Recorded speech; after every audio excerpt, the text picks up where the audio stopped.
So today we're in Colossians part 5.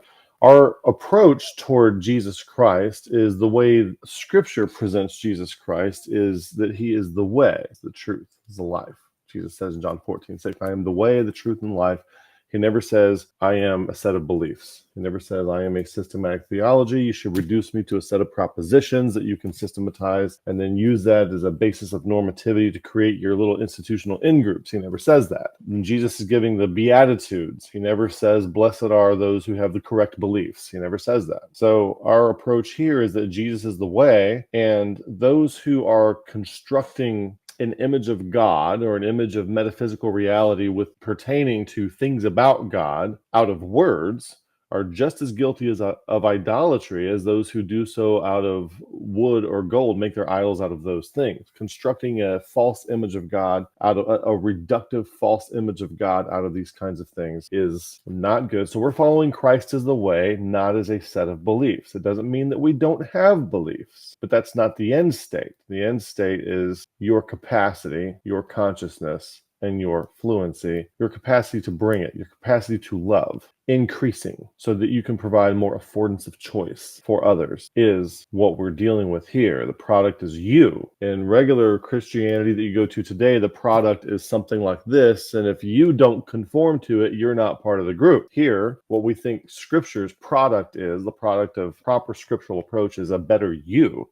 a transformed you, a you that is more like Christ, a you that can love better than you did before. Also, we recognize in Scripture, and I'm letting you know what our approach is that we see the command to love as being lifted above all other things very, very clearly in 1 Corinthians 13. We are given a clear comparison of faith, hope, and love. And love, charity, agape, comes out on top. Very clear comparison. And it's very interesting that our churches have statements of faith, but not statements of charity. Why don't we elevate these things? And charity, the way charity works it's not clean, it's not efficient, it's not top down, it's not outside in, it's inside out, it's slow, it looks inefficient. One of the reasons that many Christians today don't actually believe in love as a practice when it comes down to where the rubber meets the road. So even in Colossians, the book that we're studying, above all these things, put on charity, which is the bond of perfectness. Love is the fulfilling of the law, the end of the commandment, or how we would say in the military, the desired end state of everything that I'm telling you is charity out of a pure heart and of a good conscience and of faith unfeigned. Charity of faith unfeigned. Charity is the end state. Now, charity and wisdom come together, and that's one of the things that we're going to look at today. So we see Jesus Christ as the way, and we see that the highest elevated thing is charity, agape love, and the definition of love that we're tending to go with mostly is love is that which enables choice. Love is that which affords choice, the affordance of choice. In other words, when you interact with somebody, the result of that interaction is that they have a greater degree of choices. I'll give you an example of this. If I am in a very serious discussion with my wife, if I react out of ego and my limbic system and out of anger, and I say something that I shouldn't say, the number of choices that I have now for where that conversation can go is now greatly diminished. And now I haven't afforded choice to myself. I have narrowed and failed to afford choice to my spouse. But if I could somehow learn how to control my limbic system, my limbic reactions, and be less attached to the things that I might feel are threatened by the discussion that we're having, I might be able to answer in a way like Proverbs 15:1 says, a soft answer turneth away wrath, but grievous words stir up anger. Well, that soft answer can provide a lot of choice for where we can go from here.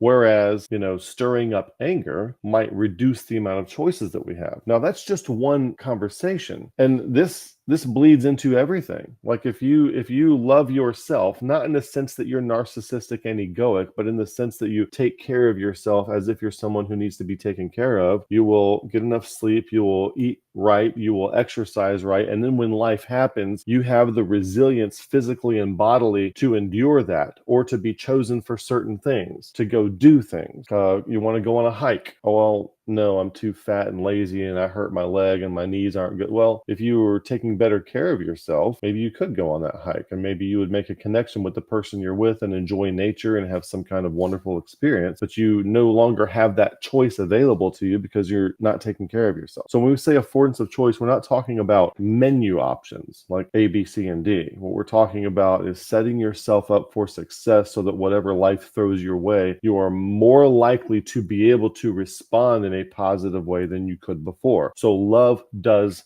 that kind of thing for yourself and for everyone that you interact with if applied appropriately. Well, so what is appropriate? That's where wisdom comes in. So what we're putting forward today in Paul's transformation model, this is completely hypothetical and this is mainly conjecture on my part, but I think that Paul is putting love as a capacity, as a prerequisite for wisdom cultivation. And once you have love as a capacity and you are headed for wisdom, then you're constantly mixing those two together. Like, you may want to afford choice, but then the thing that you do winds up limiting choice because you lacked wisdom. So love by itself without wisdom can be well intended, but like our video we did probably a couple of years ago on heart, will, and mind, you might intend to do well, but you're not smart enough to see the unintended consequences of the action that you're about to take. Or maybe you're not relating well enough to the people that you need to work with in order to help make this happen, because it requires more than one person. There's no coordination capability there. All kinds of reasons why wanting to bring something to pass and the ability to make that thing come to pass are two very different things. Paul's pressing toward the mark. We want to be pressing toward the mark. So what does that mark look like? And I encourage you to start with simple things. Like, maybe I can have a serious discussion with my spouse and not react egoically or angrily. Maybe that's something you can press toward. So how can you press toward that? What can you do to hit that mark? Have some marks. Wisdom is personified in Proverbs chapter 8. I, wisdom, dwell with prudence, personified as a woman, and find out knowledge of witty inventions. The fear of the Lord is to hate evil, pride and arrogancy, and the evil way, and the froward mouth do I hate. Counsel is mine, sound wisdom. I am understanding. I have strength. By me kings reign, and princes decree justice. By me princes rule, and nobles, even all the judges of the earth. I love them that love me, and they that seek me early shall find me. So wisdom must be sought. So to seek wisdom and to love wisdom, love, philo, sophia. Sophia is wisdom in Greek. Philo, sophia. That's where the word philosophy comes from. And there are two different kinds of philosophy. There is a world's philosophy, outside in, top down, power, efficiencies, Alexander Great kind of philosophy. Alexander the Great kind of philosophy, modernism kind of philosophy, industrialism kind of philosophy, ideological possession kind of philosophy, churches with statements of faith kind of philosophy. And then there's God's wisdom, which is very, very different and not visibly efficient at first. But at the end, love is what conquers all. It's the only thing. It is the only thing that conquers all. And as long as we're setting it aside to do things more efficiently than love will do it, we will always wind up losing in the end. And if you don't think so, if you die peacefully on your bed thinking you've done well, but you set love aside, the affordance of choice, then your kids and your grandkids will be paying for it when you're resting peacefully in your grave. You have to know that. And we did look at a model that Paul has that I think Paul has kind of growth, and we're going to dig a little bit more into this concept today, where you can start off down here with love as an intention, and ultimately you want to get to love as a capacity. So down here you can have it as an intention and a motivation, but you don't know what's going on, but then you have it as a capacity. I actually can afford choice. And in that, I have wisdom above this, but that is where wisdom and love kind of commingle together. Emergence and emanations, they're coming in together. You got to have wisdom and love together. This is out of Romans 5, our golden chain of charity. And then you're moving up, where you have faith, hope, and love. And you're getting to the point where you want to have the cultivation of wisdom. So remember, I'm just sharing a perspective. And here's what I want you to think about. Here's the thing that I want you to think about. And that is this. I don't think any of Paul's audiences are post-wisdom. I think they're all pre-wisdom, as far as I can tell. In other words, there are no written audiences in Paul's epistles that have embodied wisdom. They seem to all be on the precipice of it and needing it. There are some that are capable of love and are ready for wisdom cultivation. And then there are some that still need to get to the love part, and they can't. So when Paul is throwing around these words, and look at all these Look at all these words they're throwing around. You got faithful, thanks, praying, faith, love, hope, truth, fruit, good, truth, love, pray, wisdom, walk, patience, joyfulness, light. So it just kind of seems like a bunch of really nice things to say, really wonderful things. You want to have faith and hope and love. It almost sounds like throwaway words. I don't think they're that way at all. Okay. I don't think they're that way at all. If you compare everything Paul writes and consider the audiences to whom he's writing, you would ask a question like this: observation, inductive method. What does he attribute to this audience? And what do you mean by that? When he's talking to an audience, does he attribute faith to them? Does he attribute love to them? Does he attribute wisdom to them? Ask that question.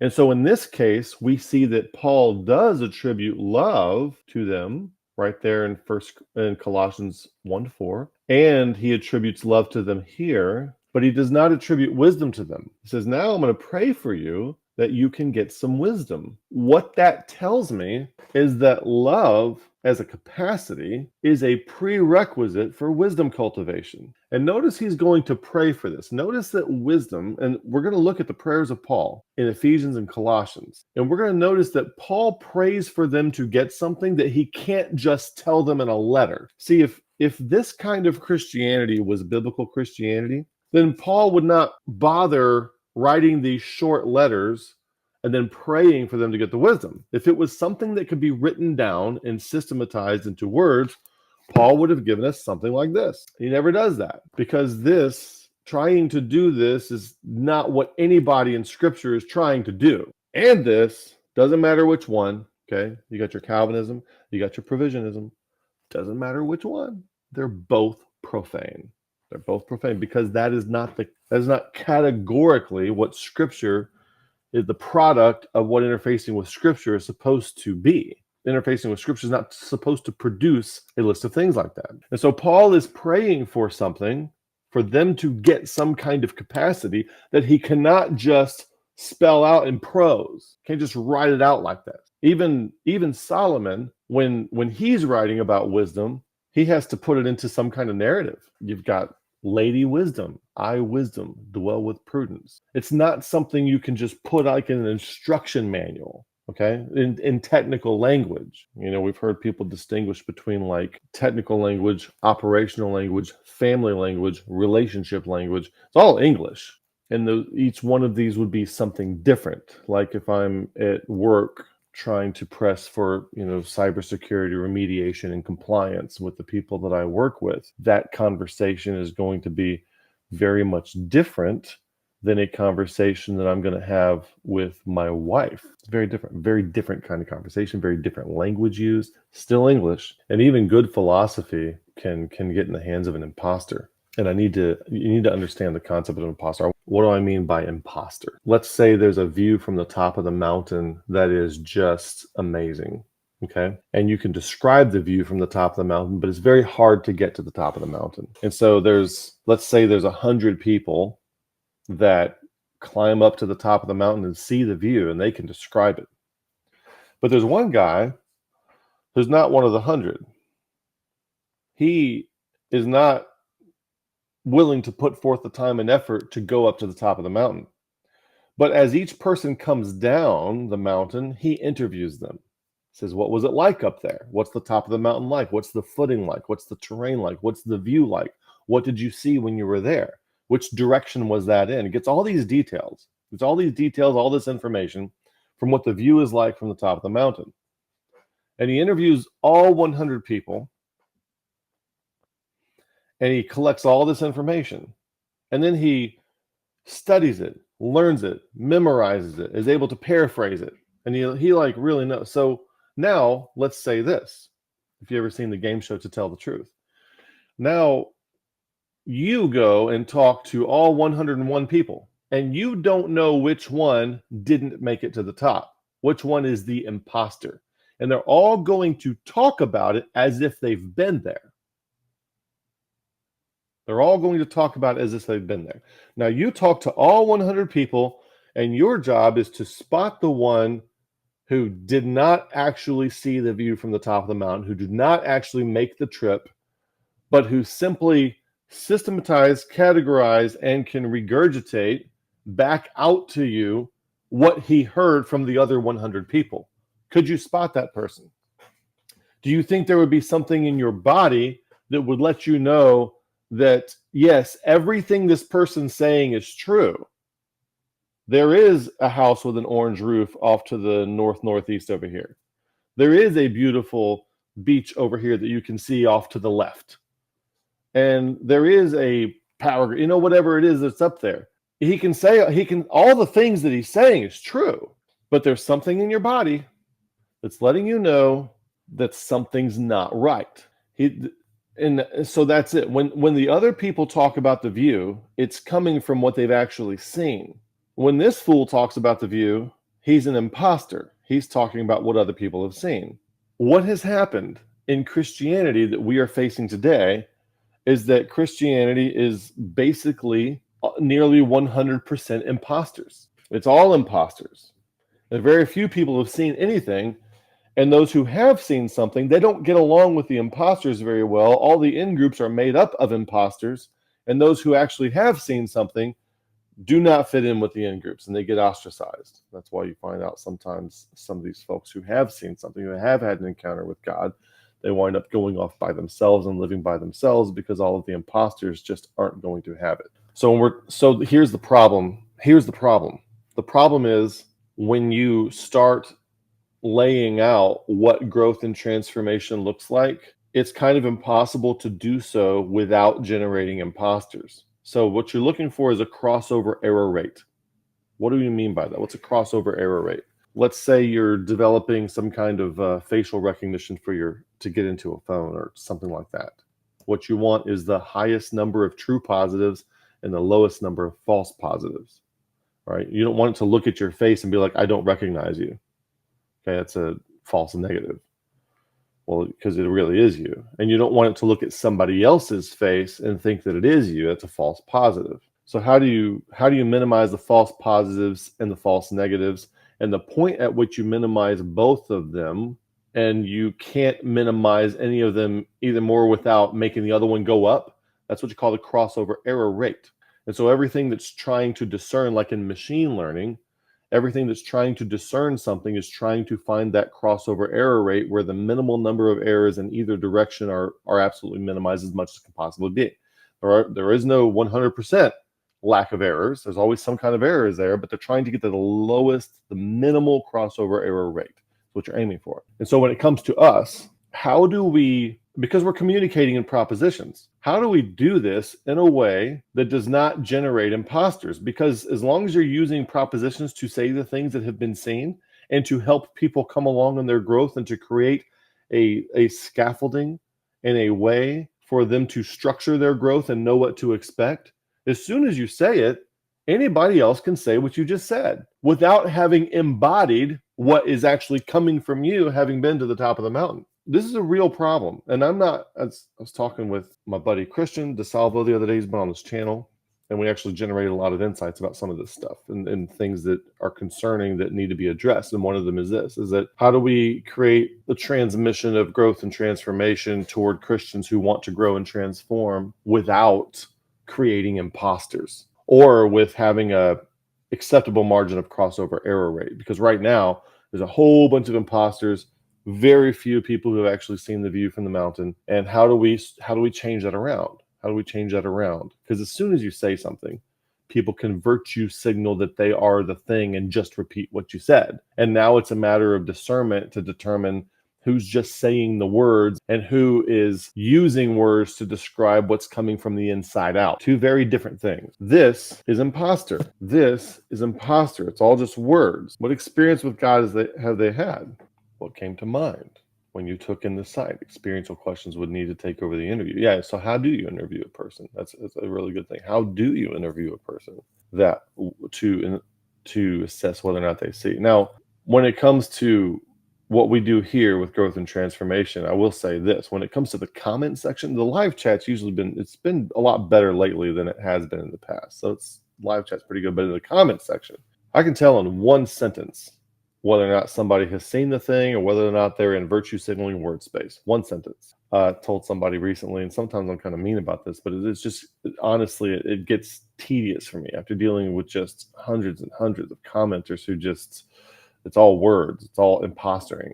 So last week we talked about the concept of your growth is more like, instead of you pressing forward, it is more like somebody ahead of you.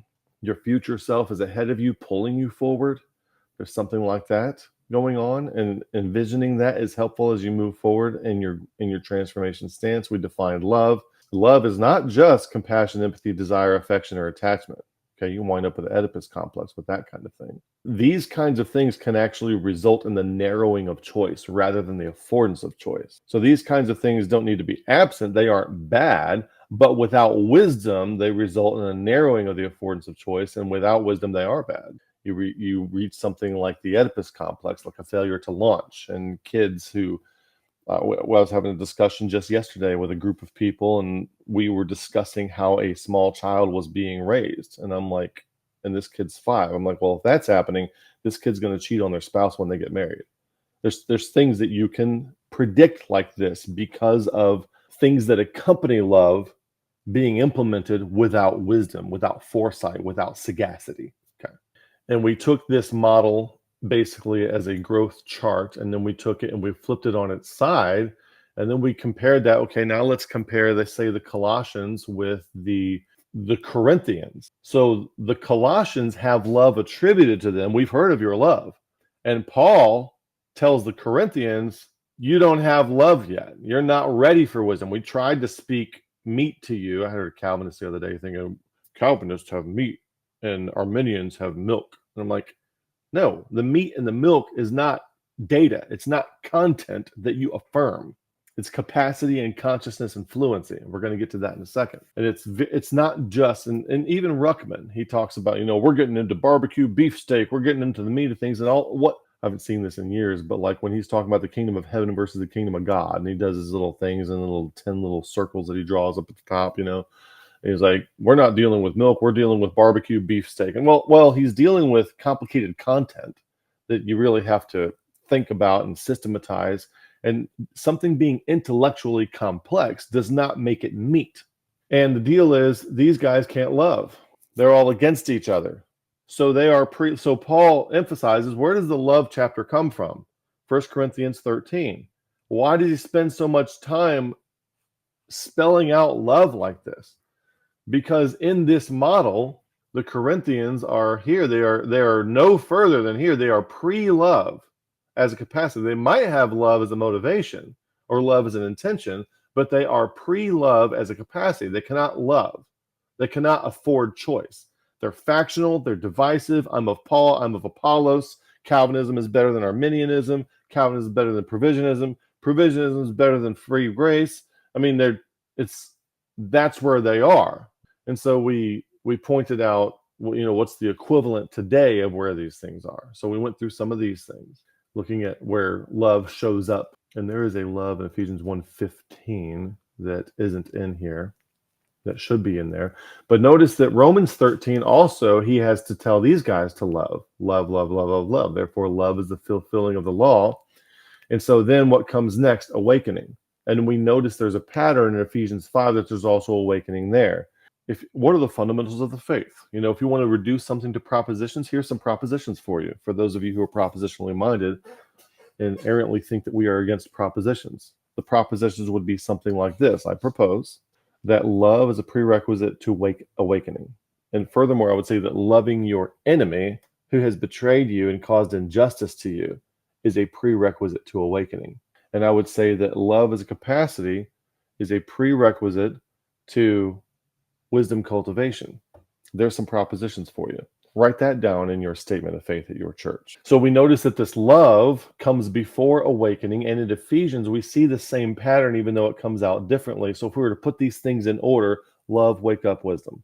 And not just love, not just compassion, desire, affection, and getting along, but the ability to interact with somebody in a way that actually affords choice. Mr. Miyagi interacts with Danielson in a way that actually gives him the ability to defend himself and win a tournament and get the girl. That's affordance of choice. So they broke up in a second. Don't worry about that. It's not the point. Get the point, okay? Get the point. Interact with somebody in a way that creates the affordance of choice. So waking up is pre-wisdom, and wisdom, love is attributed to the Ephesians and to the Colossians, but wisdom is not. So that's kind of interesting to me. The Ephesians seem to be at a similar place as the Colossians. So you can look for similar words like, okay, we have walk worthy right here in Colossians. We have walk worthy over here. We have being strengthened. We have being strengthened over here in Colossians. We have being strengthened over here in Ephesians. And when we compare these two, I also have the word inner man over here. The love is something that comes from the inside out, not from the outside in. I can't use a set of behaviors and disciplines by themselves to change the inside. But maybe some behaviors and disciplines can help you find what's inside by getting the capacity to distinguish between what is the inner self and what is not the inner self. So that's very interesting. So if I were to break these down, now maybe this would be a prototype for what Paul's transformation model would be. I'm comparing things out of Romans chapter 5, out of Colossians, and I'm actually looking at all of Paul's writings now. I don't have the mental capacity to hold every word he said in my mind at the same time. And even while I'm going through this study, I come across, oh yeah, I forgot that was there. Okay, so that's kind of happening too. And this would be a great thing to study as a group, like an FSI or with the Ephesians 4:16 edification model, to go through this and like maybe say, Kevin, aren't you systematizing things? Okay, yeah, I am. And we have to recognize Goodhart's law, and we have to recognize that all models are wrong, some are useful. I talk about growth and development models a lot on the channel, and I do things, like I'm talking about Fowler's Stages of Faith, like this book right here. Yeah, he's a Christian, writing from a Christian perspective, but we also talk about spiral dynamics and integral theory and Erickson and Kohlberg and Piaget and these guys. And everyone, the moralistic stage 3 people, their first thought is to commit the genetic fallacy, and if they're not Christian, then we can throw out everything that they say. We need to stop being like that. If you're like that, stop being like that. But what if instead of having Fowler's system of growth, what if we could actually produce Paul's system? What if Paul has more or less a growth model, a model of transformation that we can use to assess both ourselves and to understand where other people are coming from and maybe what their needs are, especially if you're a parent and you have kids. You want to understand where they are, what their needs are. Do they have love as a capacity at this point? Are they very self-centered? What needs to happen? And you can use, if you can break things down into a model, understand that it is insufficient to reality, never mistake the model for the territory, but it can also, but you got to work with something that your mind can wrap itself around. And we're working with a model that's built for action, not one that's built for propositional systematization and in-group normativity. So we're not looking at something static. We're looking at something for action. And this will be a living thing that we're constantly moving and growing, working with, constantly comparing with our experience, constantly adapting. Okay, so we don't want to codify this. We don't want to create a version of this that's set in stone and we turn it into a dogma. And if you don't agree with this, you're not part of the group.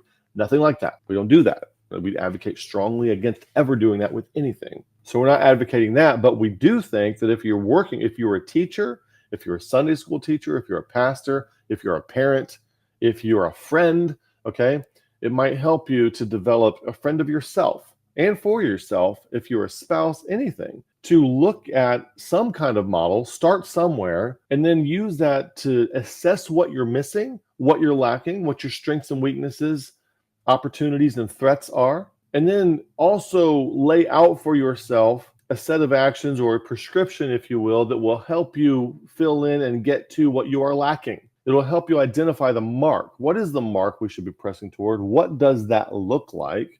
And how can we get there? The draft model, call this a draft. And I would always operate in draft because you never want to get to the point where you've codified something and you can't be moved away from it. So the draft of this growth model would be something like faith as love and faith with love as an intention. So faith and love are going to come together because remember, the word believe, the English word believe, comes from the word beloved. So you can't really have faith without love, without at least the intent of love. And when we say faith, we're not talking about the affirmation of propositions. We're talking about the embodiment of trust, fidelity, and reliability, which you could not have without some kind of valence towards something which we're hoping is love and not something selfish. And then you're going to go through something. So I have faith, and I'm going to, with hope, look forward to something, my transformed self, my kid's transformed self. I'm going to envision that. And I'm going to relate to people, things, and then I'm going to relate. That's where faith comes in. Faith could be seen as relating, and then I'm going to act. Love is action. It's one thing we talked about last time, and we also talked about how those can swap.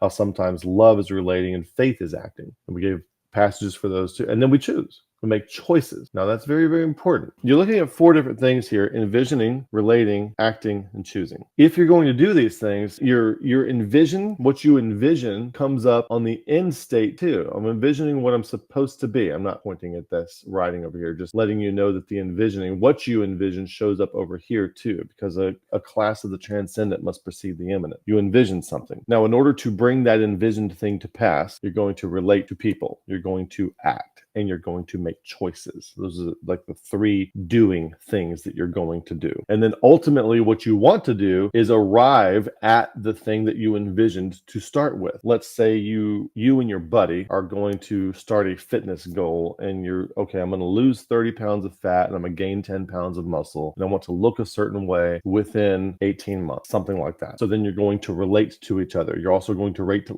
you might relate to the gym. You might relate to weights. You might relate to a home gym. You're going to relate to each other and to objects and items. And you're going to act in that relationship, and you're going to do things. And then at the end of that 18 months, where are you compared with what you envisioned for yourself before? How do you measure that? And how many different areas of life can you do this in? So you might also do this with your relationships, like with my spouse. Can I have a very serious discussion where something that I care about feels threatened, and maintain control of my limbic system and my vagal nerve and my impulses, and not react out of those things, but react in a better way, and like maybe flatline those things, like so where they inform you. They're not dead, but they inform you, and they aren't deciding. Your limbic system isn't deciding how you act. For a child, the limbic system is deciding how they act. You want your limbic system to not be the thing deciding how you act, and you're a little further back than it. I was hanging out with somebody yesterday to where everything that it input to them was bouncing right off their limbic system right back out at everybody else. And it wasn't necessarily angry or cantankerous, but it was very self-centered view of how to interact with people. There was nothing going through the limbic system back to the prefrontal cortex, back to a set of wisdom skills, and then coming back out. It was just hitting the limbic system and bouncing off immediately back out to everybody else. And it's like dealing with a child. It can be annoying, it can be frustrating, it can be tedious, and there's a lot of folks that are like that. So you want to have the limbic system as something that's informing you. Okay, so maybe that's a goal, a small goal. How can I have a discussion with my spouse, for example, about something that I care about, which I feel is threatened, while not reacting in my limbic system? That would be a goal to have. Then you're going to go through tribulations where the thing that you care about is threatened. Say if you have a workout plan, let's say you pull a muscle and your shoulder doesn't work anymore and you need surgery. That's frustrating. You're going to develop patience, and your tribulations plus your patience is going to result in experience. There's a word, but problems. If you want something to grow from, think about a problem that needs to be solved. What is a problem in your life? What is a problem in somebody else's life? What's a problem in a system? What's a problem anywhere that you think you might be able to do something about? And it seems to be that when you voluntarily adopt responsibility to solve some kind of problem at some level, that is where this cycle occurs. This tribulations, patience, experience, and hope, which brings up the wisdom pattern. Are we familiar with the wisdom pattern? Especially if we have new folks, we need to understand the wisdom pattern. Order, disorder, reorder. Basically, the pattern of the death, burial, and resurrection of Jesus Christ is the pattern. And with that order, disorder, reorder, what comes with the disorder? The thing that makes it tough is that there's failure, there's betrayal, and there's injustice. Look at that. We have a new acronym for FBI. That disorder comes with the FBI. Failure, betrayal, and injustice. And that is what makes it so difficult to deal with, because if you've ever been betrayed, the last thing you want to do is love that person. If you've ever been the subject of injustice, the last thing you want to do is love those who caused the injustice. The last thing you want to do. But I'm telling you, that is the only path to waking up, especially for Americans. I was in a Catholic church yesterday. Notice this disorder thing here. Okay, we talk about this a lot on our channel, this disorder concept. We don't like that. And the preaching of the cross is foolishness even to Christians, because they can't handle the disorder. I don't want any disorder. I want to build everything up, make everything bigger, better, faster, stronger. Modernism. That's what we want. Alexander the Great wisdom. Bigger, better, faster, stronger. Occupy everything. Agent Smith. Turn everything into something that looks just like ourselves. That's what we want. We don't want any disorder. We don't want FBI coming. Failure, betrayal, and injustice. We don't want that. And so the preaching of the cross is foolishness even to Christians, because the preaching of the cross isn't just that Jesus of Nazareth died and rose again. It's that Jesus said for you to take up your cross. And like the many passages that we've showed where that suffering is embodied by us, bearing about in the body the dying of the Lord Jesus, failure, betrayal, injustice, that what the life also of Jesus might be made manifest in our body, delivered unto death. That has to come first before the reorder can come, which is the life also of Jesus might be made manifest in our mortal flesh. So we're talking about things that happen in your body while you're still alive on this planet, not just when you die and go to heaven. Your content continues right after this. This video is a short segment of a longer one. The full-length video is in the description below. We're moving all content on relationships, growth, and transformation to our new channel called BTF Grow and Relate. Future content in these categories will also be posted there, so subscribe and hit the bell icon to that channel to stay updated. Our website, Beyond the Fundamentals, offers valuable resources including our reading list and glossary to help digest our content. For personalized help, we offer paid one-on-one consultations. Just visit the website, scroll to the consultation section, and fill out the form to book a session. If you find our content valuable, please consider supporting us financially. It takes time and resources to create this content, and donations help make it possible. Supporters also receive an invitation to our weekly FSI group sessions. You can donate via the QR code or visit our donate page on the website, which offers 5 electronic ways to give. If you prefer another method, send me an email for more options. Follow us on YouTube, Facebook, and X, formerly known as Twitter. And now back to the content. So I was sitting in this Catholic church in this wedding, and they had some really beautiful music, and it was beautiful in there. And I'm looking up at this crucifix, and having a Baptist background, one of the first things I think about is how Baptists think of crucifixes. First of all, having any kind of icon to a Baptist is seen as idolatry. And then second of all, a Baptist will say, we shouldn't portray Christ on the cross because Christ is risen. And then something kind of hit me, is that I think there's some wisdom in portraying Christ on a crucifix. And the reason is this: it's a reminder to us of the suffering that we have to go through. When Jesus says, take up your cross, you're being reminded. So every time you walk into a Catholic church and you see that big prominent crucifix right in the middle of the altar, right in the front of the church, you can't miss it. It's right there. You have to look at it. It's a reminder that you have to take up your cross. You have to suffer like that too. We don't like that. We don't want the FBI. We don't want failure and injustice and betrayal coming our way. We don't want that. And it made me think that what if Baptists, we have a good post hoc rationalization for why we don't display crucifixes. It's idolatry because it's an image and it's this and that, and Jesus has risen. We need to portray the risen Christ, not the dying Christ, that kind of thing. I think subconsciously the preaching of the cross is foolishness to Baptists, and we cannot face the fact that we are to suffer for Christ. It's given unto you not only to believe on him, but to suffer for his sake. Philippians 1:29. We don't like the suffering. Get that crucifix out of my face. I don't want to be reminded that in order to believe on Jesus Christ, I am also expected to take up my cross and suffer in that way. So I had an experience yesterday. Like, I spent my entire life being against crucifixes because of the Baptist meme complex, what they say about them, and polemic against them. And it hit me yesterday. Oh my, I've been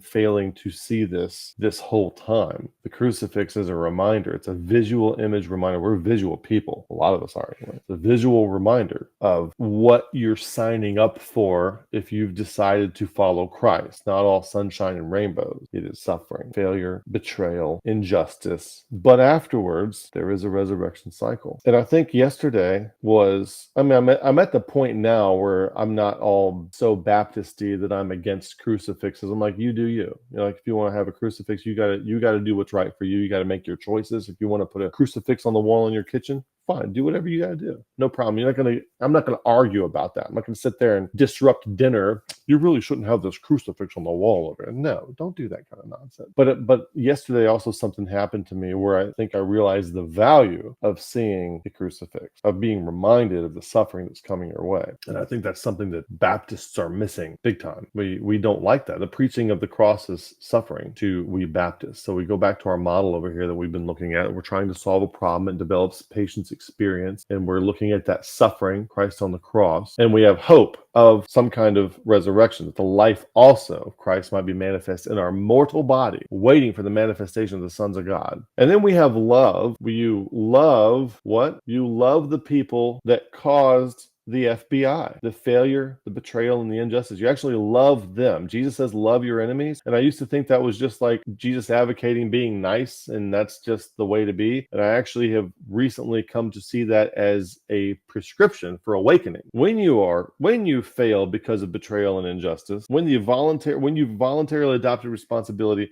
and it fails because of betrayal and injustice, that is your opportunity to love as Christ loved. Father, forgive them, for they know not what they do.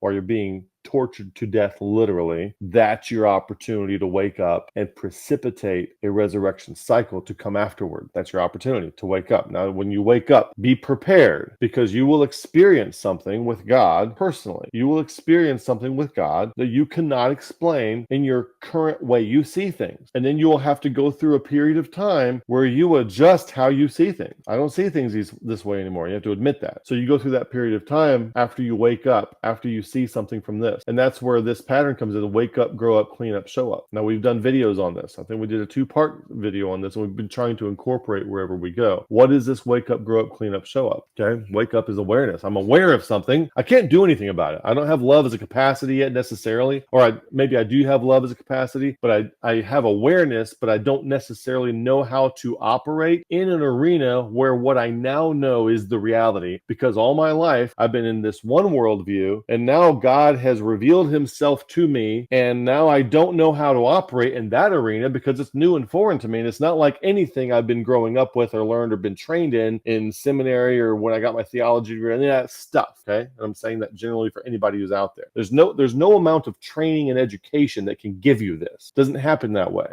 It happens this way, not that way. So you wake up and then grow up. The Bible says in Ephesians 4:15, speaking the truth in love. So now we're speaking in a way that matches reality, not repeat. This is profane and vain babbling. So this is not speaking the truth.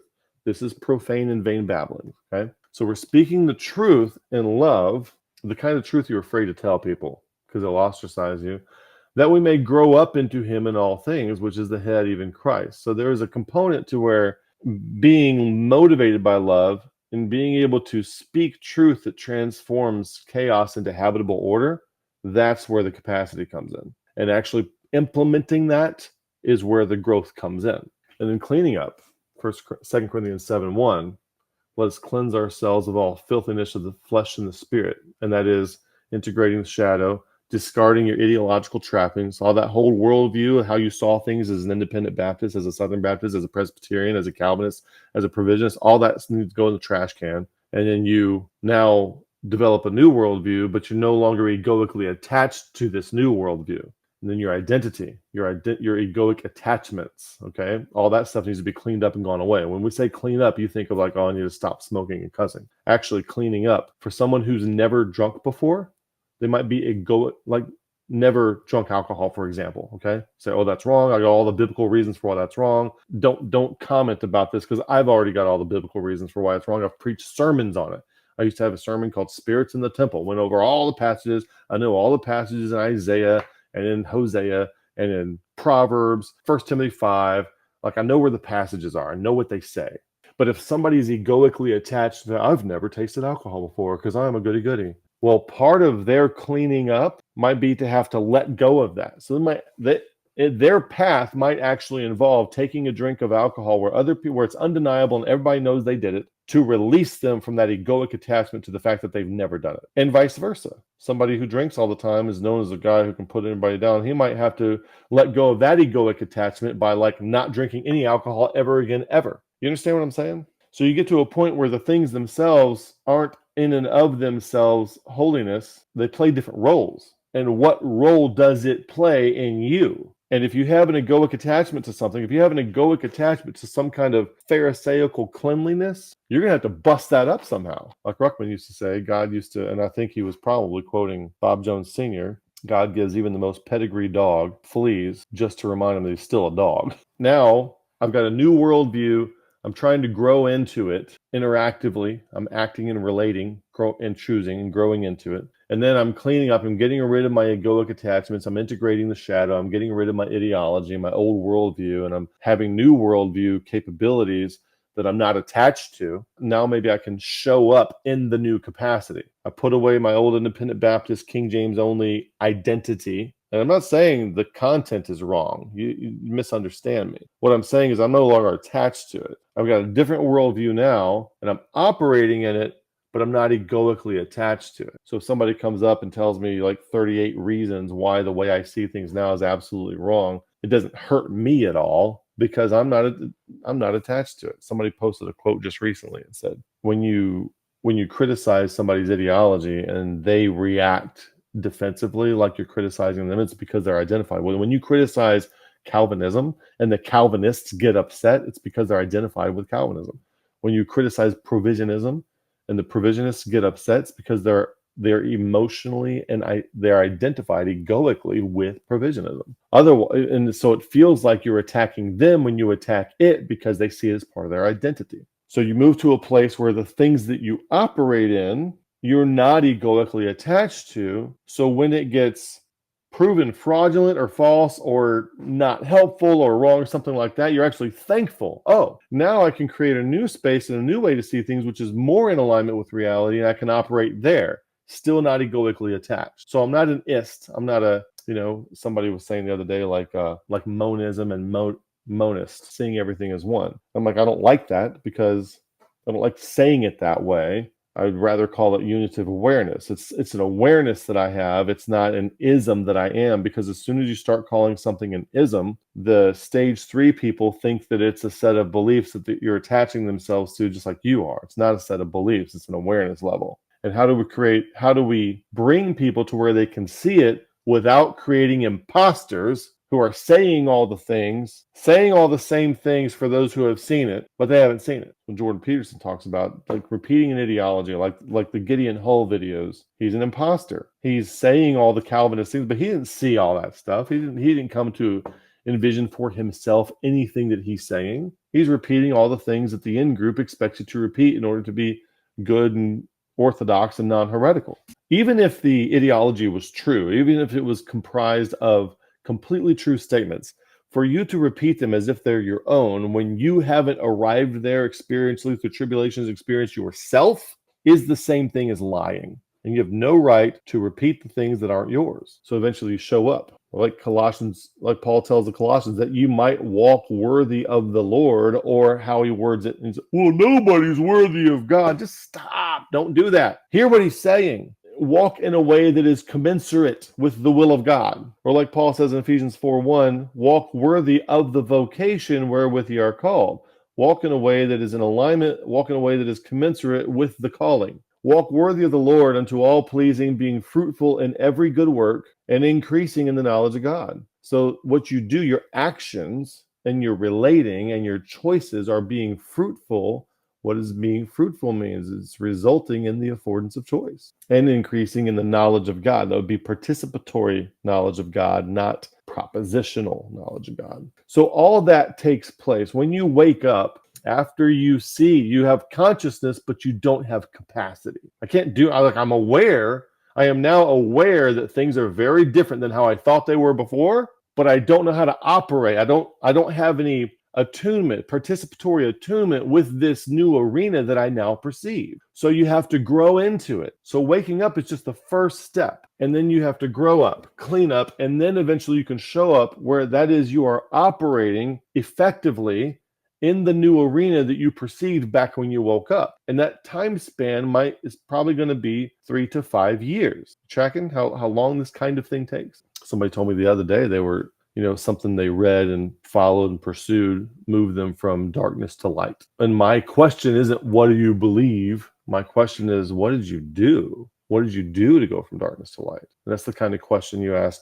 Like over in the East, they ask, what's your practice? Over in the West, they ask, what's your beliefs? Don't, like John Vervaeke says, don't tell me what you believe. Show me how you have transformed. And then we'll start talking about how you got there. So in order for this, after you wake up, you can actually squander a wake up, okay? Hebrews 6:4-6. You can get to the point where you wake up and you see something, but then you don't grow up or clean up and you never show up and you have stunted growth. And then you might get resentful. You start getting resentful about the FBI that came your way, the failure, the betrayal, the injustice. Now you're back to crucifying Christ again instead of embodying the crucifixion for yourself again. Can't stand to look at that cross. You had to put that blame elsewhere. So now that you've awakened, this process of waking up, growing up, cleaning up, this is wisdom cultivation happens in conjunction with this, okay? That's the wisdom cultivation. And then guess what happens? You're showing up. You can actually operate effectively in this new reality that you now perceive that you didn't perceive before. I put away the old independent Baptist way of seeing things, and I'm now seeing things very differently. Now I'm getting to the point where I can kind of operate there. I'm kind of growing into it. And I'm starting to be able to show up, starting to be able to help other people also make steps in this direction as well. Now, guess what happens? You voluntarily adopt responsibility. Guess what happens then? Failure, betrayal, injustice. Okay, so notice that this up here is faith with love as an intention. That's step one. So now your next phase of transformation, you're back at step one for your next phase. Okay, because remember, the way we're looking at things transformatively is that we are looking up to the next version of our transformed self, transformatively. This is the old way of looking at things. Everything gets offset to the afterlife, and this isn't a dichotomy. We're not saying that that's wrong, but we're saying that we're revising this to make it a fractal mindset. In other words, whatever is true on the big scale over here is also true on the small scale over here with regard to every degree of transformation. So you set your mind on things above, there's your transformed self. Set your mind on things above, there's your transformed self. So that starts all over again. So if you were to take the now notice over here on this what I write up here, faith is the embodiment of fidelity, trust, and reliability. Faith has love as a motivation and an intention built into it. That is true of the Greek word pistis and of the English word believe, okay? Because it comes from the word beloved, and it's commitment with love. So there's an action component to it as well. Faith as fact affirmation is in having mode. Genuinely embodied faith is in being mode. This is the faith in having mode of fact affirmation. That is the faith of Calvinism and provisionism. So yeah, that cycle begins again afterward.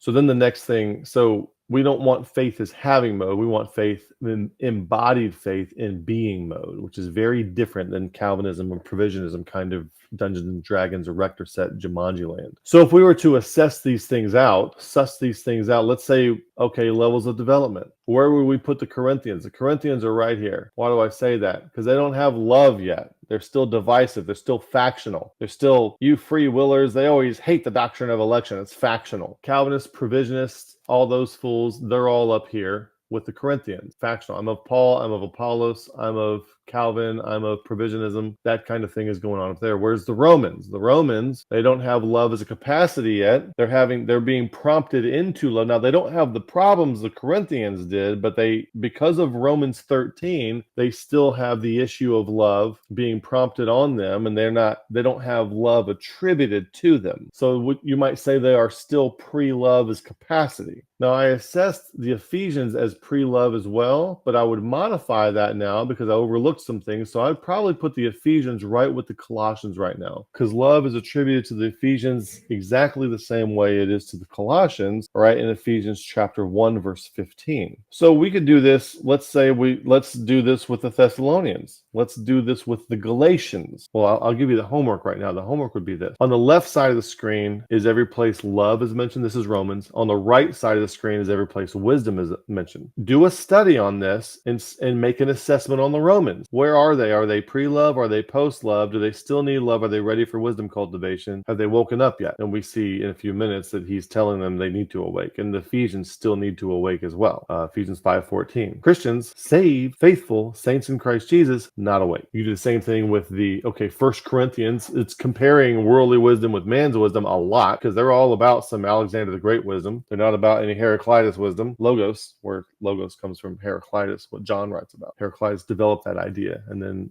the Gospel of John starts with that idea that came from Heraclitus. So you can't lump all these guys together like they're all bad. So on the left-hand side, every place mentions love. On the right-hand side, every place mentions wisdom. Do a study on that. 2 Corinthians, left-hand side, every place that mentions love. Right-hand side, every place that mentions wisdom. And then develop where are they proximally in relation to love and wisdom. And I'm using the Greek words for these. Galatians, where are they with regard to love and where are they with regard to wisdom? No mentions of wisdom in that book. What about the Ephesians? Where are they on love? Left-hand side. Where are they on wisdom? Right-hand side. And you can see right here, there's some wisdom that came from God. And then he wants them, may give unto you the spirit of wisdom to the intent. Now there's an intent for wisdom that be made known, but they don't have wisdom. He doesn't attribute wisdom to them. In Ephesians 1:15, he attributes love to them, does not attribute wisdom to them. And then in Revelation chapter 2, we see John talking, they lost their first love. So they're ready for wisdom cultivation, they backslid. Philippians, no mention of wisdom there. But there is a lot of prompting for love. If there be any comfort of love, I pray that your love may abound yet more and more in all knowledge and judgment. So maybe there's like inklings of love, but they need some more. I'm just giving you suggestions, things to look for, okay? Ways to analyze the text. You see, you're not going to get this stuff out of systematic theology. You don't have a systematic theology telling you any of this stuff. That's why you come to Beyond the Fundamentals, because we look at the text in a new way,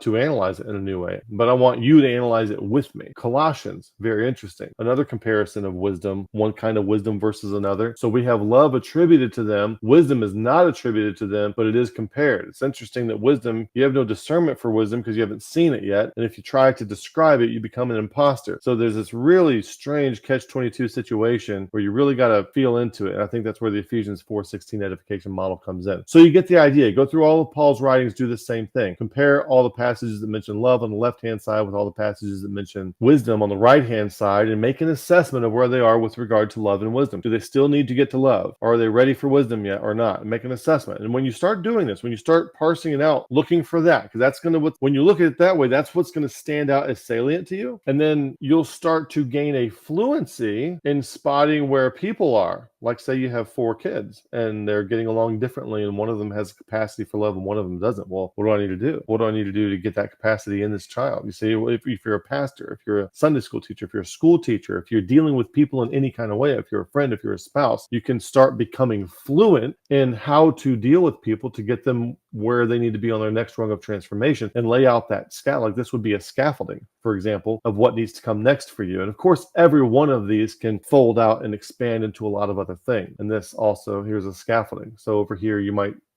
put your kids, where are my kids on this? Where are my grandkids on this? Where are my Sunday school students on this? Or have people do self-assessments, have them gain the fluency within them. So some things that stand out to me here is that the Romans, why am I highlighting this? Because we're in Colossians and they are prayed for. I do not cease to pray for you and desire that you might be filled with the knowledge of his will and wisdom and spiritual understanding. So I'm looking at the concept of the will of God and where it appears in proximity to the concept of wisdom, kind of what I'm on my salience landscape here. So we want knowledge of God's will with all wisdom. So they have love attributed to them. They do not have wisdom attributed to them. What about the Romans? The Romans, there is a talk about the will of God, proving what is that good and acceptable and perfect will of God. Present yourself a living sacrifice, bearing about in the body the dying of the Lord Jesus. And don't be conformed to this world, be transformed by the renewing of your mind, and prove what is that good and acceptable and perfect will of God. Then he goes out to lay out a bunch of very specific things in Romans chapter 12. And then in chapter 13, he describes love for them and tells them, and then awake. Now is high time to awake. So you need the love and awakening wisdom. They're not ready for wisdom yet. So he doesn't attribute this love to them yet, and he's trying to lead them into it. It's not that they're problematic and factional like the Corinthians, but they're just not there yet. What we have in Ephesians chapter 1, verse 16, I left out 15, which attributes love to them, but it's very interesting to me where he's praying for people. Now, the fact that Paul is praying for people to get things, he's like, I want you to have have the spirit of wisdom and the revelation and the knowledge of him. Well, if knowledge could be captured in something like this, why is Paul praying for them to get it and not just spelling it out for them? It's because it can't be captured in something like this. And if you just spell it out or attempt to, the only thing you're going to do is create imposters. So what Paul is trying to move them into is not something that's written anywhere in Paul's letter. It's never described. It's never written. It's kind of leaned into. Now, what you can do is you can look at something like the parables of Jesus. And you compare everything Paul is looking at and then see the parables of Jesus as kind of like Zen koans. And you can use these two things to kind of lean into it together. The problem is you can't see it until you can see it. How do you describe colors to a blind person? It's that kind of thing. It's a very difficult thing to do. And so it's very careful. You don't want to ideologically spoil somebody. You want to keep them unspoiled from ideological possession of like your independent Baptist statement of faith and your Calvinism, your provisionism. Keep them ideologically unspoiled so that they are more likely to have an awakening. So what we're going to find when we double click on all these things is that each one unfolds into a bonded triad of things that also unfold into bonded triads themselves. So there is a actionable cascading of all these concepts, which gets kind of complex, and it really brings up the chicken and the egg problem. Which one comes first? It's not something to suss out and have a dogma about, but it is something to contemplate, and it can bring wisdom about. So when Paul is asking for things, he's asking for them to come into that your eyes of your understanding being enlightened. Ephesians 5:14, awake thou that sleepest, arise from the dead, and Christ shall give thee light. Enlightened is a Bible word. The eyes of your understanding being enlightened. Don't let the East steal it from you. Don't act like the East owns that word and it's demonic. Don't do that. That you may know what is the hope of his calling. If Paul knows what the hope of his calling is, why can't he just say it? Why can't he just say it in the letter? Why does he have to pray for them to get it? Because it's something that has to be seen first. And then no description does it justice. And if you try to give it a description, all you do is create imposters. And with the riches of the glory of the inheritance of his inheritance in the saints and the exceeding greatness of his power to usward who believe according to the working of his mighty power. And so usward who believe, in other words, you have to start this grace that we have is access by faith, Romans 5:2, by whom also we have access by faith into this grace. So if you don't start with faith, all this stuff is not working in you until you start there. You have to start where you have to start, and then you start moving forward. So it's not to usward who believe because we're elect. None of that kind of nonsense. Okay, it's just that faith is the starting point, is the why Paul is saying it that way. So pay attention to what he's praying for over here in Colossians, that you might walk worthy of the Lord unto all pleasing. In other words, they're doing good, they have love attributed to them, and they're not bad, but there's still somewhere to go with it. It's not something he can just spell out. Now he does follow this up in chapter 3, end of chapter 2 and chapter 3, with some practical guidelines for what you should do when you are pre-wisdom. Okay, but when you are post-wisdom, you don't need to be told what to do, which is probably why there are no letters written to post-wisdom people. They don't need to be told anything. Interesting. Being fruitful in every good work and increasing in the knowledge of God. Well, how about you just give me all the knowledge of God, Paul? Isn't it in some systematic theology in heaven somewhere that the Bible is hinting at all the time? Isn't the Bible written in service to some kind of systematic doctrine somewhere? No, it's not. So Paul has to pray for them to get this because it can't be spelled out. I hope you think about this for a few months. It's going to really affect your relationship with the Bible in a good way, but you will feel threatened at first. Strengthened with all might according to his glorious power. Now, what words would you think would follow that? Strengthened with all might. You might say that you might control and dominate and be effective. It's not what he says. Strengthened with his might according to his glorious power unto control and dominance. No, unto patience and long suffering with joyfulness. Remind you of this kind of thing over here. We get this patient spirit. Okay. And there's rejoice, joyfulness. See how these patterns keep showing up in all these places? Giving thanks unto the Father, because giving thanks and not being resentful is essential to moving forward, because resentment will take you down. Partakers of the inheritance of the saints in light. Don't just think about going to heaven. Think about the light that you get when you awaken and step into your next phase of transformation in this life. Who hath delivered us from the power of darkness, being a really good rule-following independent Baptist, darkness, and hath translated us into the kingdom of his dear Son. Translated us into the kingdom of what's the kingdom of his dear Son? It's suffering, betrayal, and injustice. That's what we've signed up for. Now we usually just take this as metaphysical. Oh, I've been born again, and now I'm seated in heavenly places in Christ Jesus. Okay. It's fine to think about all those things, but I don't think that's what he's saying here. Being translated in the kingdom as a dear son is there's some kind of, the Colossians maybe are, I don't think they're told to wake up at any point. Maybe they are post-love and have woken up. There is no Ephesians 5:14 in Colossians, I don't think. There is no Romans 13:11. I think that's the passage where it says awake out of sleep, where that happens. So I think these guys might be post-waking up, so delivered us from the power of darkness. So they've had a waking up after they have had love as capacity. So it's interesting to compare these prayers here. So go back and look at these prayers. I bow my knees unto the Father. The fact that, now we could go through these, but here's what I want you to take this away as you look at these passages. The fact that he is praying for them to get something indicates that it's something he can't just spell out. Can't just put it in prose. Can't put it in an instruction manual. How do you get people to get this without becoming an imposter? If Paul were to just spell it out like Grudem or Harwood did, what you wind up with is a bunch of imposters who start saying all those words but haven't actually seen anything or embodied any of the faith or the love or the wisdom and haven't had any awakening. You don't want that. So how do you do that? It's hard. It actually turns out to be hard to do. Colossians 2:1-4. Interesting, being knit together in love, in whom are hid all the treasures of wisdom and knowledge in Christ. This I say, lest any man should beguile you with enticing words. What does this mean? Enticing words. Hey, I have everything in a very simplistic system that you can understand, and it's scalable, all this. A cult is made when you offer overly simplistic solutions to complex problems. That's what a cult is. One of the definitions. I really like that definition. So the enticing words, hey, you don't need to suffer.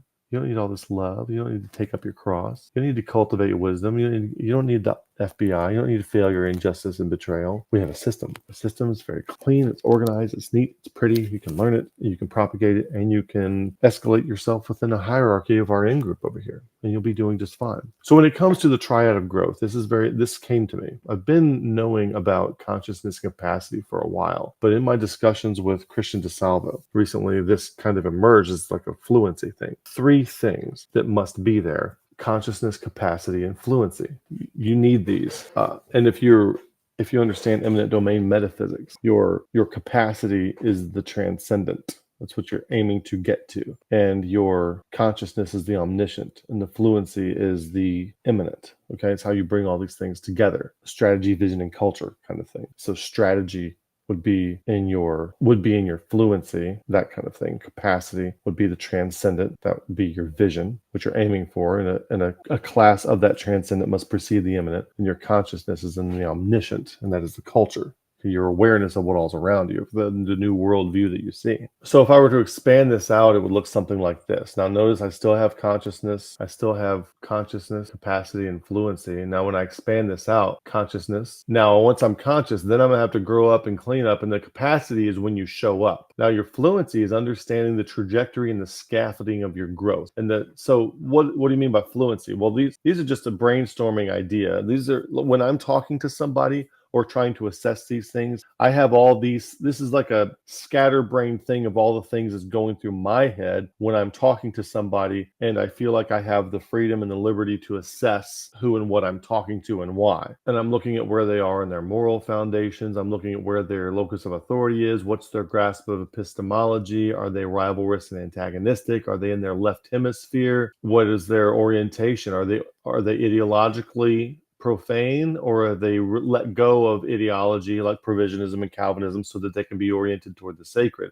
Are they in having mode or being mode? Do they understand the relationship between science, intuition, reasoning, and imagination? Or are they very reductionistic? Where are they on the 4 kinds of knowing? Do they get that? Where are they on 4E cognition? Where are they operating? What's their big 5 personality profile? Have they had any trauma in the past? What are their ego attachments? What's their concept of meaning in life, purpose, coherence, significance, and mattering? Are they cynical? Are they naive? I'm assessing all these things. Do they have a need for certainty? So in my mind, all these kinds of things are going through my head 100 miles an hour fluently, or at a certain level of fluency. And so the idea would be that you need this fluency to understand the trajectory and scaffolding of growth, and we need to have some kinds of descriptions of things. Now, the danger is there. As soon as you describe it, maybe you're violating Goodhart's law, maybe you're creating imposters. I'm hoping that being aware of violating Goodhart's law and the potential to create imposters can help us possibly be able to engage with the information in a non-egoic way that doesn't do any of those things, or that minimizes them and has a minimalistic crossover error rate, hopefully and ideally. So when we have these things, we have your consciousness. The spiral dynamics addresses consciousness, not so much capacity. Stages of faith deals more with capacity. Stage 5 is a capacity. It's not that capacity probably has to sit on a consciousness level. So you can actually be conscious at second tier consciousness before you have the capacity to operate there effectively. And we Christians, since we're not effective, we substitute effectiveness with feeling righteous, moral, and virtuous by believing certain things. Oh, we affirm the fundamentals of the faith. Oh, I feel righteous, moral, and virtuous because we agree on these things. That is substituting for capacity. So you could take someone like Elon Musk, for example. I've seen him in interviews and stuff, and he is very conscious. He has a high capacity. He is just not fluent in scaffolding a trajectory. So he's effective, but does he know what's going on in his life and what the next stage for him is and all that? I haven't detected that in he's very interesting, and he has all this, so he's got a lot going for him. Jordan Peterson's talk with the guy who was wearing a cowboy hat about why it's scary to be a Christian or something like that. That was one of the most profane conversations I've ever heard, that I think Peterson should have shut down the same way that he did, was it Kathy Griffin or that? Yeah, he should not have tolerated that fool. But you can look at people and you kind of assess where they are. Like someone like Elon Musk has a lot of capacity. I mean, look at what Steve Jobs, okay? He probably had high consciousness, he definitely had high consciousness and high capacity.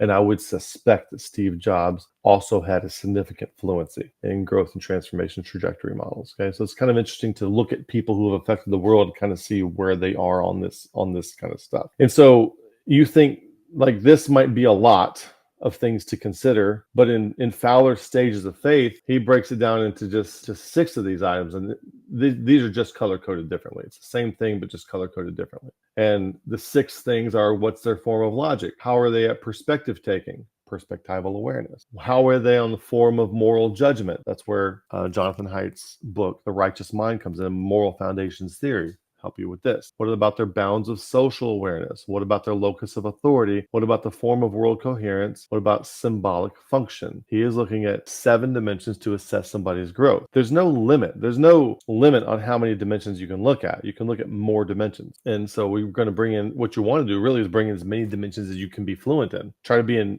as fluent as you can in multiple dimensions. And so we're looking at these 3 things of consciousness, capacity, and fluency. And when it comes to fluency, let's try to increase our fluency in what we think what is the scaffolding? If we were to create a scaffolding like this of whatever Paul's transformation and growth model would look like, can we do that? Can we create that? And I think it's possible. I really think we need Ephesians 4:16 edification model. I'm going to say one more thing and I'm going to end this and we're going to be done. I want to talk about the superordinate for a second. The superordinate is a very, very important concept that we need to get. John Vervaeke says being autodidactic in these kinds of things can be very self-deceptive, and that's true. And then I've heard people say that what you very much need is a teacher in order to, like a one-on-one teacher. Think of Count of Monte Cristo or something like that. Guildcraft, apprenticeship to lead you into where you need to be. That which is superordinate, if you have a couple, husband and wife, there's like a third that's there. That's the reason it feels like a death when you get divorced or break up or something like that, is because there really is a third. Jesus says, where 2 or 3 are gathered, there am I in the midst of them. In Daniel chapter 3, when the 3 Hebrews, Hananiah, Azariah, and Mishael, were in the fiery furnace, it looked like there was four people. So there's one being that is superordinate. When you have a family of 5, there is a 6th thing that is the superordinate, that is the family. When you do inductive textual criticism or inductive textual unfolding, which Nick has been leading our FSI group through in the past few weeks, you get to this place where the author of whatever you're studying seems like he's sitting there in the room with you, and that's kind of like the superordinate. When you do circling on a value such as beauty or hope, a virtue, something like that, you get to the point where you feel like hope is sitting in there with you and instructing you all, the superordinate. And I want to lean into the idea that with the Ephesians 4:16 edification model, there is something superordinate. Jesus says, where 2 or 3 are gathered together in my name, there am I in the midst of them. There is something that is superordinate, that is above and transcendent to the group itself, but cannot exist without the group, that is the teacher. And you sense, you know, that when you say something, it's not coming from ideology. It was generated from the interaction. You weren't thinking of it before. They weren't thinking of it before. But because of your synergy together, you've developed this new insight that happens to be right and helpful and wonderful and beautiful. Your capacity to do that is homage to the superordinate. And your ability to suss out that which is in alignment with the superordinate is rightly dividing the word of truth. It's not about rightly dividing scripture and cutting it all up into dispensations and stuff like that. It's like when insights are generated in the Ephesians 4:16 edification model, can you suss out that which is in alignment with the superordinate, which is in alignment with the thing that has been envisioned for you to be more Christ-like than you were, to create more affordance of choice? So I want to be thinking about that.